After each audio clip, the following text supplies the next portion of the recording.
வருஷமா தமிழ் சினிமாவில் என்னடா ஒரு நல்ல படம் வர மாட்டேங்குது, பார்த்த ஒரு ஃபீல் வர மாட்டேங்குது அப்படிங்கிற இடத்த வந்து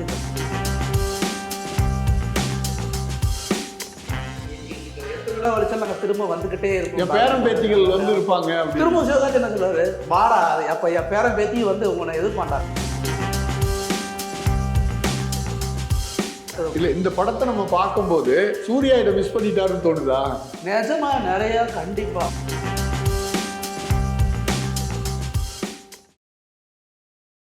வணக்கம். இன்றைய சந்திப்பில் நம்முடன் இணைந்திருப்பவர் சினிமா விமர்சகர் உசிலை சிவபாலன் அவர்கள். வணக்கம். வணக்கம் சார். பராசக்தி பார்த்துட்டு வந்திருக்கீங்க, படம் எப்படி இருக்கு, உங்களுடைய பார்வை என்ன?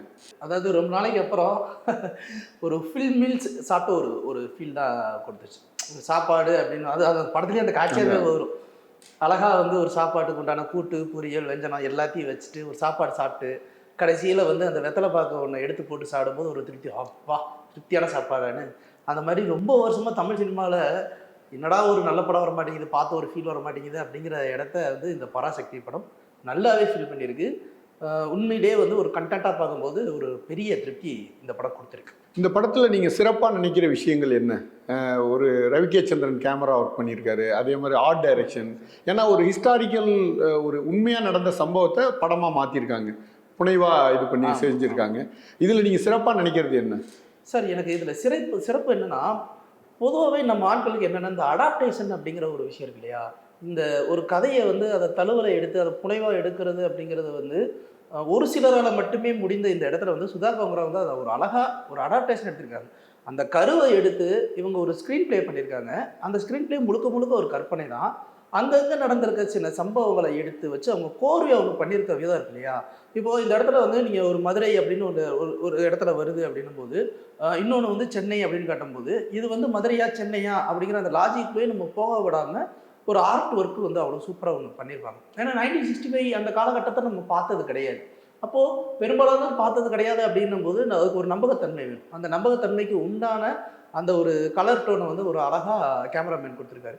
ஸோ ஓவரால் சிறப்பு என்னென்னா, இது வந்து நான் கூட எங்கள் டாக்குமெண்ட்ரி ஃபீல்டில் படம் வந்துடுமோ அப்படின்னு நினச்சி ஒரு பயந்தேன். இல்லை இதை வந்து அந்த ஃபிக்ஷன் அந்த கருவை வந்து ரொம்ப தப்பாக சித்தரிச்சிருவாங்களோ அப்படின்னு பயந்தேன். ரெண்டுமே இல்லாமல் ஒரு அழகான மீட்டரில் அந்த கருவையும் அதே மாதிரி இந்த கதையும் சினிமாவை சொன்ன விதம் தான் இந்த படத்துலேயே ஒரு பெரிய ஃபுல்லி என்டர்டெயின்மெண்ட்டாக இருக்குது. வரலாறும் சிதையலை, பொழுதுபோக்கும் குறையலை, அது மாதிரி ஒரு அழகாக கொடுத்துருந்தாங்க. பொதுவாகவே சிவகார்த்திகேயன் படத்தில் வந்து காமெடிக்கு பிரதானமாக நிறைய விஷயங்கள் பண்ணுவாங்க. அமரன்லேருந்தே அந்த போக்கு கொஞ்சம் மாறிடுச்சு. மதராசி அதுக்கு முன்னாடி எடுத்த படம் அதை விட்டுருவோம். இப்போ அமரன்லேருந்தே அந்த போக்கு மாறிச்சு. இதில் வந்து என்னென்னா, சிவகார்த்திகேயன் வந்து முழுக்க வந்து ஒரு மாஸ் ஹீரோ ரைட்டர் அப்படிங்கிறதையும் தாண்டி அவருக்கு எந்த மீட்டரில் அந்த காமெடி ஒர்க் அவுட் ஆகுன்ற அந்த ரேஞ்சை கரெக்டாக பிடிச்சி வச்சது தான் அந்த படத்துக்கு ஒரு பெரிய ப்ளஸ். இதில் வந்து சிவகார்த்திகேயன், ரவி மோகன், அதர்வா இவங்களுடைய நடிப்பு எப்படி இருக்கு சார்? 3 பேருமே 3 வேரியேஷன் ஒன்று கொடுத்துருக்காங்க சார். நீங்கள் பாருங்கள், எனக்கு தெரிஞ்சு அப்படி பார்த்தா நடிப்பு வயசுல பார்த்தா சிவகார்த்திகேயன் நடிப்பு ஏதோ ஒரு சில இடங்கள் கொஞ்சம் அதிகமாக ஒரு மெச்சூரிட்டி வந்த மாதிரி இருக்கு நடிப்புல. எந்த இடத்துல எனக்கு மெச்சூரிட்டி வந்ததுன்னா சார், அந்த ஒரு அழுகிற ஒரு காட்சியில் வந்து எனக்கு ஒரு மாதிரி டல்லாக இருந்தது. ஏன்னா சிவகார்த்திகேயனுடைய அந்த மீட்டர் இவ்வளோதானா அப்படின்னு. ஆனால் ரவி மோகன் கூட நின்று அந்த ஃபைட் பண்ணுற இடமும் சரி, அந்த வசனங்கள் உச்சரிக்கிற விதமும் சரி, அதே மாதிரி இந்த ஸ்ரீலீலா கிட்ட அவங்க அந்த காதலிக்கிற அந்த தருணமும் சரி, அந்த பாட்டி கிட்ட ஒன்று பேசுகிற அந்த தருணங்களும் சரி, இது எல்லாத்துலேயுமே வந்து ஒரு மாதிரி ஸ்கோர் பண்ணிட்டார். நீங்கள் பழைய சிவகார்த்திகேயனை எங்கேயுமே பார்க்க முடியாது. டோட்டலாக உடைச்சிட்டு ஒரு சுதா கோங்கரா வந்து கிரியேட் பண்ண அந்த கேரக்டருக்கு என்ன வேணுமோ அந்த செலியன் கதாபாத்திரத்துக்கு அது அழகாக. இன்னொன்று இந்த படத்தில் நம்ம பார்க்கும்போது எப்படின்னா, எல்லாருக்குமே ஒரு சினிமாட்டிக்காக எதுவுமே பண்ணாத மாதிரி தெரியுது. இப்போ ஒரு ஹீரோ அப்படின்னா அந்த உலகத்தையே ஜெயிக்கிறது மாதிரி ஒரு இதை காட்டுவாங்கல்ல, எல்லாத்தையுமே அவர் வெல்வார். அந்த மாதிரி இடமே இதில் இல்லை. அது சினிமாட்டிக் லிபர்ட்டி எதுலையுமே எடுத்துக்கல. அவங்க சினிமாட்டிக் லிபர்ட்டி எடுத்துக்கல. ரெண்டாவது என்னன்னா, உங்களுக்கு ஒரு புனைவாக ஒரு விஷயத்த வந்து டாமினேட் பண்ணி ஒன்று பண்ணணும் அப்படின்னு. இப்போ ரவி மோகன் வந்து ஏன் இந்த மாதிரியான ஒரு கதாபாத்திரமாக ஒரு மாதிரி இருக்காரு அப்படின்றதுக்கு ஒரு அழுத்தமான ஒரு பேக்ட்ராப்பை வந்து வசனமாக வச்சுருப்பாங்க. அந்த அழுத்தமான ஒரு வசனம் வந்து அவரை வந்து அப்படி சிந்திக்க வச்சதில் வந்து அவருடைய தப்பு ஒன்றும் கிடையாது. இப்போ சிவகார்த்திகேயன் வந்து அவர் வந்து ஒரு பெரிய விஷயத்த வந்து ஒதுக்கி ஒரு சாதாரண ஒரு வாழ்க்கை வாழணும்னு ஆசைப்பட்டதுக்கு காரணமும் ஒரு பின்னாடி வந்து ஒரு பெரிய பேக்ட்ராப் வச்சுருக்காங்க. அதுவும் ஒரு காரணம் கிடையாது. ஆனா அந்த காரணத்தை திருப்பி கையில் எடுக்கிற அளவுக்கு அவருக்கும் ஒரு பிரச்சனை இருந்துச்சு. அவர் சந்திக்கிற ஒரு மனிதனுக்கும் ஒரு பிரச்சனை வருது. அப்ப திருப்பி இதை எடுத்தா தாண்டா எல்லாத்தையும் சரிப்பட்டு வரும்னு நினைக்கிறாரு. தனக்கு ஒரு பிரச்சனை வரும்போது தான் ஒருத்தன் போரிடுறான். தாக்குண்டால் புழு கூட தரை விட்டு துள்ளும் அப்படிம்பாங்க. அப்படி ஒரு குண்டூசியால குத்தும் போது தான் புழு துள்ளும். அது மாதிரி அவனுக்கு பர்சனலா ஒரு வேலை வாய்ப்புல ப்ராப்ளம் வரும்போது அவன் வந்து யோசிக்கிறான் சமூகத்தை பத்தி. அதான் அந்த சமூகத்தை யோசிக்கிறது தாண்டி சார், இந்த மொழி போராட்டம் அப்படின்ற அந்த ஒரு விஷயம் இருக்கு இல்லையா?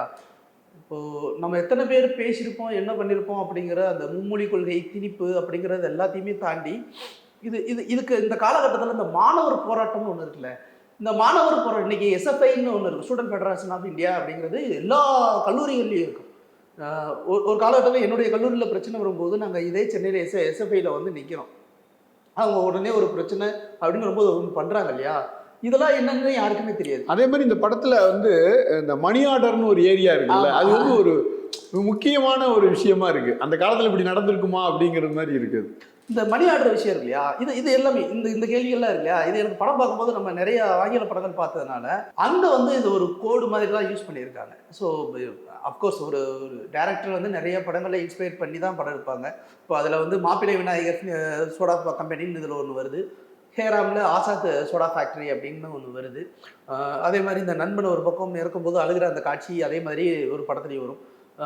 லோன் ரேஞ்சர்னு ஒரு படம், மண்டேலாவுடைய a long walk to freedom அப்படிங்கிற ஒரு நாவல், அதை வந்து படமாக வந்திருக்கு. மண்டேலா எப்படி ஒரு பெரிய வந்து இந்த பெட்ரோல் வெடிகுண்டு வீசி ஒரு புரட்சி ஏற்படுத்தி முயற்சி பண்ணி அதுக்கப்புறம் வந்து அறப்போராட்டத்தை எப்படி கையில் எடுத்தார் அப்படிங்கிற அந்த ஒரு விஷயத்த முழுக்க கதையில் கோரில இருக்கு. இது எல்லாமே வந்து என்னென்னா, எங்கேயோ ஒரு இடத்துல நம்ம படித்த ஒரு விஷயத்த ஒரு சினிமாக்காரனுக்கு வந்து அதை அப்படியே திணிக்காம அதை வந்து நம்ம ஊருக்கு ஏற்ற மாதிரி கன்சீவ் பண்ணி ஒரு விஷயத்த கொடுக்கணும் இல்லையா, அது சுதா கோங்கரா சூப்பராக பண்ணியிருக்காரு.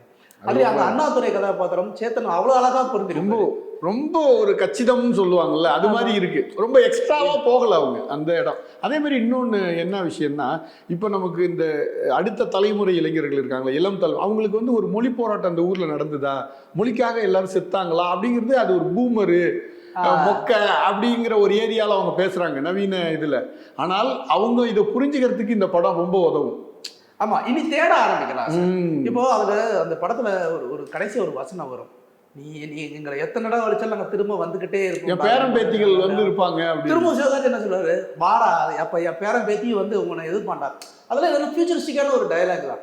நீ எத்தனை வருஷம் வந்தாலும் எங்களுடைய தாய்மொழியை நீ அழிக்க முடியாது. மொழி வந்து நம்மளோட அடையாளம், மொழி நம்மளுடைய சிந்தனை. ஒரு மொழியை வந்து இனத்திலேருந்து அடைக்கும் போது அந்த இனமே அடிமையாயிடும். அததான் அந்த ஸ்ரீலீலா ஒரு வசனத்தில் நம்ம தெரிஞ்சுக்கிறோம். ஸ்ரீலீலா வசனமும் அதே மாதிரி அந்த ஸ்காட்லாண்டில் வந்து ஒரு போர்னு ஒரு வசனமும் ஒன்று இதில் பேக் ட்ராப்ல வரும். இது எல்லாமே என்னன்னா சார், ஒரு மொழியை அழிச்சிட்டு நீங்கள் வந்து ஒரு மொழியை திணிக்கிறதுனால மக்களுடைய சிந்தனைகள் மாறும், பழக்க வழக்கம் மாறுனா மாறாது. இதுல வந்து சுதா கோங்கரா இன்னொரு விஷயத்திலையும் பாராட்டியாங்க, தமிழ் மொழி தான் சிறந்த மொழி. நம்ம எந்த எல்லாரையும் உள்ள சேர்த்துட்டாங்க, எல்லாத்தையும் அழகா தெலுங்கு, மலையாளம், கன்னடம், பெங்காலியெல்லாம் உள்ள கொண்டு வந்துட்டாங்க. அது எதுக்கு அந்த மொழினா, இப்போ நான் கல்கத்தா சைடு போயிருந்திருக்கேன். நான் அங்கே ஒரு 2 வருஷம் இருக்கும்போது நான் ஹிந்தியில் பேசுனீங்க அப்படின்னா அவங்க திட்டுவாங்க, வாங்கி அநியாயம் வைவாங்க. எதுக்குப்பா அப்படின்னு கேட்டால், வெஸ்ட் பெங்கால் வந்துட்டு பங்களா தெரியாமல் நீலாம் எதுக்கு எங்கள் ஊரில் இருக்க, அது எத்தனை வருஷம் 2 வருஷமா கற்றுக்குறான் இருக்காரு. அது எதுக்குன்னா அவங்க ஊரோட அடையாளமே அதுதான், அது ஒவ்வொரு இடத்துலையும் இருக்கு.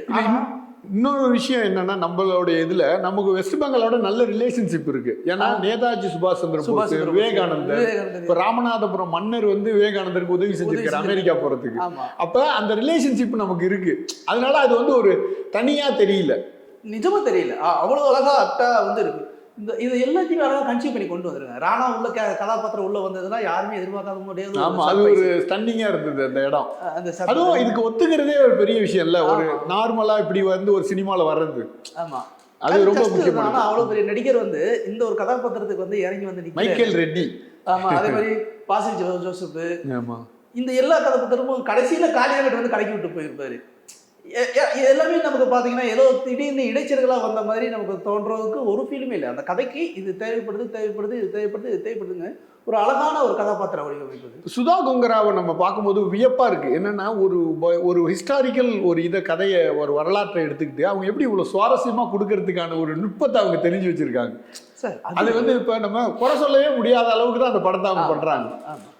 அவங்க நமக்கு வரலாறையும் மாத்துறது இல்ல, வரலாற்றையும் மாத்தல, ஆனா அதை ஃபிக்ஷனலைஸ் பண்ணியிருக்காங்க. சுவைக்காகவும் அது ரொம்ப பெருசா பண்றது இல்ல, அழகா அவங்க கொண்டு வந்திருக்காங்க. ரொம்ப முக்கியமா சார், சுதா கோங்கரா அப்படிங்கிற அந்த ஒரு ஒரு ஆளுமையை பத்தி நம்ம பேசணும்னா, நமக்கு தெரிந்தது எல்லாமே பாலா சார்கிட்ட வந்து உதவி இயக்குனராக இருந்திருக்காங்க, மணிரத்னம் சார்கிட்ட உதவி இயக்குனராக இருந்திருக்காங்க. ஆக்சுவலா அவங்களுடைய அப்பாவே ஒரு மிகப்பெரிய இயக்குனர். அவங்க அப்பா கிட்ட தான் எஸ் ராஜமௌலி அவர்களே அசிஸ்டண்டாக இருந்தார். ஸோ அது ஒரு ஜீன் தான். ஒரு ஒரு இயக்குனர் அவங்க வந்து சினிமாவை ரொம்ப ஆழமாக நம்புகிறாங்க, காதலிக்கிறாங்க அப்படின்னும் போது அந்த ஆளுமை தன்னால் வெளிப்படும். இதில் தான் அதனால தான் சொல்ல வரேன், இதில் இப்படி ஒரு முற்றிலும் மாறுபட்ட ரவி மோகனை நீங்கள் பார்த்துருந்துருக்கவே முடியாது. முற்றிலும் மாறுபட்ட அதரவை நீங்கள் பார்த்துருந்துருக்க முடியாது. வில்லனை நம்ம பார்க்கவே இல்லையே ரவி மோகனை. அதான் இப்போ ஒரு ஒரு ஸ்ரீலீலா வந்து சரி இந்த கதாபாத்திரம் அது வெறும் டான்ஸ் அப்படின்னா ஒரு அடையாளம் இருக்கு, அதை கொஞ்சம் உடைச்சாங்க இல்லையா. ஆனால் சுதா கோங்கரா படங்கள் எல்லாத்துலேயுமே வந்து பெண்மைக்கு எப்பவுமே ஒரு முக்கியத்துவம் கொடுத்து தான் அவங்க பண்ணுவாங்க. இதுலேயே அதில் வந்து அந்த சாராம்சம் குறையாம அந்த அப்பதா கதாபாத்திரத்தெல்லாம் பார்த்தீங்கன்னா ஊரில் இது மாதிரி ஒரு அப்பத்தா எல்லா ஊர்லேயும் இருக்கும். இது எல்லாத்தையுமே வந்து அந்த கதாபாத்திர வடிவமைப்பு இருக்கு இல்லையா, அவங்க படிக்கிற விதம், அவங்க குடும்பமே வந்து அந்த மாதிரி இருக்கும்போது ஆட்டோமேட்டிக்காக அது ஜீன்லேயே வரும். அது அந்த ப்ளஸ். அது ஒரு விஷயம். இன்னொரு விஷயம், பேக்ட்ராப்பை மதுரையாக வச்சதுக்கு கூட ஒரு சுவாரஸ்யம் இருக்குது. ஏன்னா அந்த டயலெக்ட் இருக்குல்ல, வட்டார வழக்க பேசும்போது அதுக்கு ஒரு படத்துக்கு ஒரு சுவையை கொடுக்குது. அது ஃபுல்லாக அந்த மதுரை ஸ்லாங்கை வந்து ரொம்பவுமே டெப்த்தாக இன்டீரியராக போகாமல் வைவாங்க அப்பத்தா அந்த அந்த ஒரு நேட்டிவிட்டிக்குள்ளே காமன் ஸ்லாங்குள்ளே அவங்க கொண்டு வந்தது தான் அதில் இன்னொரு பெரிய காமெடிங்கிற ஏரியா வந்து அங்கே தான் இருக்குது. அவ்வளோதான். அந்த பாட்டி மாதிரி வச்சு ஒன்று பண்ணுறது, இது எல்லாமே ஒரு ரேஞ்சு தான். இப்போ இந்த சென்சாரில் கட் பண்ண ஒரு வசனத்தை பற்றி சொன்னாங்க. அது நிறையா ட்விட்டரில் எல்லாம் போட்டுட்டு இருக்காங்க. என்னென்னா, தமிழ்நாடு என்று பெயர் மாற்றியது, சுயமரியாதை திருமணம், இருமொழி கொள்கை, இதெல்லாம் நம்ம வந்து கொண்டு வந்திருக்கோம் தமிழ்நாட்டில். இந்த மூன்றில் ஏதாவது ஒன்றுக்கு ஆபத்து நேரும்போது அச்சம், இதை வந்து தடை செய்யும் போது அச்சம் ஏற்பட்டால் அப்போதும் அண்ணாதுரை தான் ஆட்சி செய்கிறான் என்று நினைத்துக் கொள்ளுங்கள் அண்ணா பேசியிருக்காரு. இது வந்து உள்ளர இருக்கு, அதை எடிட் பண்ணியிருக்காங்க. அதை சென்சார் கட்டில் போய் 16 இடத்துல கட் பண்ணியிருக்காங்க சார். இடத்துல மியூட் போட்டிருக்காங்க இல்லையா, 16 இடத்துல ஏகப்பட்ட விஷயங்கள் கட் பண்ணியிருக்காங்க. கட் பண்ணியுமே அதோட சுவை ஒன்றும் குறையில, நம்ம கட் பண்ண மாதிரி தெரியல. இப்போ சென்சாருங்கிற அந்த பெர்மிஷன் வந்து என்னை பொறுத்த வரைக்கும் சென்சார் சார் என்னைக்குமே வந்து ஒரு அரசியல் கட்சிகள் வந்து சென்சார் போர்டுக்குள்ள இருக்கிறது வந்து அவ்வளோ ஒரு நல்ல விஷயமா நான் கலையை வந்து மழுங்கடிக்கிறது மாதிரி ஆயிடும் அது. ஏன்னா நீங்கள் மக்களுக்கு பாதுகாவலாக இருக்கிறதுல அதுக்கு எந்த குறையும் இல்லை சார். ஆனால் கலைக்கும் சில நோக்கங்கள் உண்டு. கலை வந்து எந்த ஒரு விஷயத்தையும் எடுத்து சொல்லணும். ஆனால் இங்கே சென்சார் போர்டில் வந்து அரசியல்வாதிகளோ அலுவலர்களோ இருக்காங்களே தவிர சினிமா கலையில் இருக்கிற மூத்த கலைஞர்கள் யாராவது இருந்தாங்கன்னா தான் அதோட சாராம்சம் என்னங்கிறது புரிய வைக்க முடியும். அது நம்ம விமர்சனம் பண்ண வேண்டிய அவசியம் இல்லை. இப்போ இந்த 16 இடத்துல கட் பண்ணி இந்த சாராம்சம் குறையுது. இப்போ இவங்க சென்சாரால் வெள்ளித்திரையில் வர ஒரு விஷயத்த மட்டும் தேட்டரிக்கெல்லாம் வரதை தான் கட் பண்ண முடியும். தவிர ஓடிடியில் அதெல்லாம் கனெக்ட் பண்ணி போட்டுட்டாங்கன்னா என்ன ஆயிடும், கனெக்ட் பண்ணி போடலாம், ட்விட்டரில் நம்ம வெளியிடலாம், சமூக வலைதளங்களில் ரிலீஸ் ஆகிடும். இப்போ வந்து அன்சீன் ஃபுட்டேஜ்னு சொல்லி ரிலீஸ் பண்ணுறாங்க அப்படின்னா என்ன ஆகும்? அப்போ ஃபைனலாக என்ன ஆகும்னா ஒரு ஒரு ஒரு பெரிய ஒரு அட்டானமஸ் பாடிக்கு இருந்தால் அது ஒரு களங்கத்தை ஏற்படுத்துகிற மாதிரி ஆகிடும். ஸோ எப்பவுமே வந்து அதில் வந்து ஒரு ரேஷனல் திங்கிங் இல்லை அப்படிங்கிறதான் இதில் காட்டுது. இல்லை, இந்த படத்தை நம்ம பார்க்கும்போது சூர்யா இதை மிஸ் பண்ணிட்டாருன்னு தோணுதா? நிஜமா நிறையா கண்டிப்பாக. சூர்யா அன்னைக்கு இருந்த சூழ்நிலையில் அவர் எடுத்த ஒரு முடிவு தான் என்னன்னா, அவர் அடுத்து கங்குவா முடிச்சு அவர் பாம்பேல செட்டில் ஆகியிருக்காரு, அப்புறம் ஹிந்தி எதிர்க்கிறது மாதிரி. ஆனால் படம் அப்படி இல்லை, படம் அப்படி இல்லை. ஆனால் என்னன்னா பிராந்திய மொழியை ஆதரிக்கிற மாதிரி தானே இருக்கு படம். அவங்க முதல் காட்சியிலே அவங்க சொல்லிட்டாங்க இல்லையா, நான் அந்த ட்ரெய்லர்லேயும் வந்துச்சு, படத்துடைய முதல் காட்சியிலுமே வந்து நாங்கள் ஹிந்திக்காரங்களுக்குலாம் எதிரானவங்களோட ஹிந்தி மொழி எங்களுக்கு திணிக்கிறதே எதிராக நீங்கள் வாங்கம்மா உங்களை பத்திரமா கூட்டிட்டு ஒரு ஒரு போராட்டம், ஒரு அது மிதவாதம் தீவிரவாதம் என்ன வேணாலும் சொன்னாலுமே கூட அதுக்குள்ளேயே ஒரு நேர்மையை தான் அந்த காட்சி காமிச்சிருக்கு. அந்த நேர்மை இல்லாமல் அந்த காட்சி எடுத்திருந்தாங்கன்னா அது ஒரு தவறு.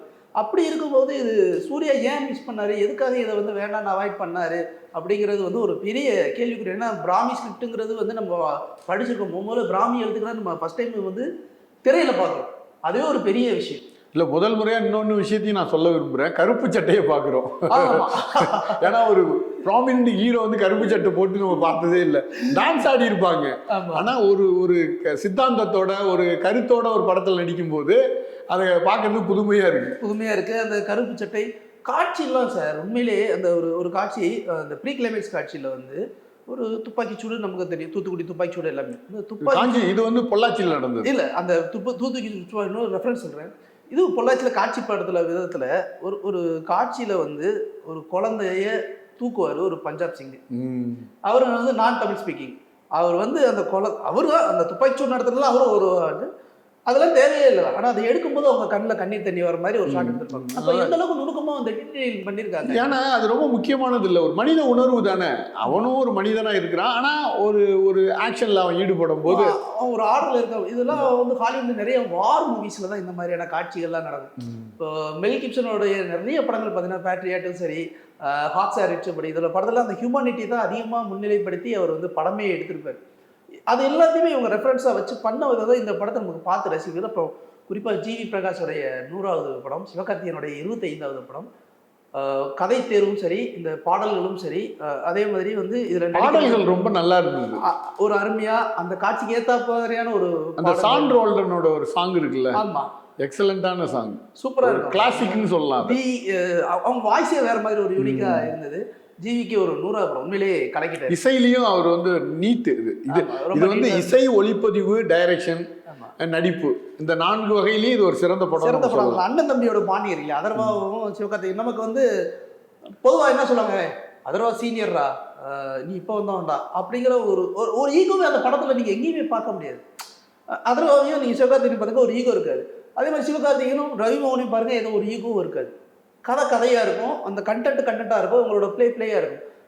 இதுதான் எனக்கு தெரிஞ்ச சினிமாவோடைய ஆரோக்கியத்துக்கு ஆரம்ப புள்ளி நான் நம்புறேன். இந்த பொங்கலுக்கு இது ஒரு மிகச்சிறந்த பரிசுன்னு நீங்க நினைக்கிறீங்களா அந்த படத்தை? நிச்சயமா சார். ஏன்னா பொங்கல் அப்படிங்கிறது நம்ம எல்லாருமே சொல்றோம் தமிழர் திருநாள் அப்படிங்கிற ஒரு தமிழர் தொடர்பான ஒரு படமே வந்துட்டு, இது தமிழ் தொடர்பான ஒரு படம். ஏன்னா உணர்ச்சி பொங்க ஒரு விஷயம், உணர்ச்சி பொங்குற ஒரு விஷயத்த வந்து மக்கள் பார்க்கும்போது இதை கடைபிடிச்சு ஃபாலோ பண்ணுவாங்களா தெரியல. இப்படி எல்லாம் வந்து நிறைய குருதி சிந்தி நமக்கு சில நல்ல விஷயங்கள் நடந்திருக்கு. நம்ம மொழி ஒன்று பற்றி எந்த அளவுக்கு முக்கியம் அப்படிங்கிறத எத்தனை பேர் போராட்டிருக்காங்கன்னு அந்த ஒரு விஷயம் இருக்கு இல்லையா. நான் அரசியல் ரீதியாக பேச வரல, ஒரு இந்த மொழி தான் ஒரு வரலாறை தெரிந்து கொள்வதற்கான ஒரு வாய்ப்பு. இந்த வரலாறுல இதெல்லாம் நடந்திருக்குங்கிற அந்த ஒரு விஷயத்தை என்டர்டெய்னிங்காக நீங்கள் பார்க்கணும் அப்படின்னா தாராளமாக பார்க்கலாம். அப்படிப்பட்ட ஒரு சிறப்பான படம் தான் இது. மீண்டும் பேசுவோம். நன்றி, வணக்கம். நன்றி. இந்த வீடியோ உங்களுக்கு பிடிச்சிருந்தா லைக் பண்ணுங்க, ஷேர் பண்ணுங்க, கமெண்ட் பண்ணுங்க. மறக்காம OH சினிமா சேனலுக்கு சப்ஸ்கிரைப் பண்ணுங்க.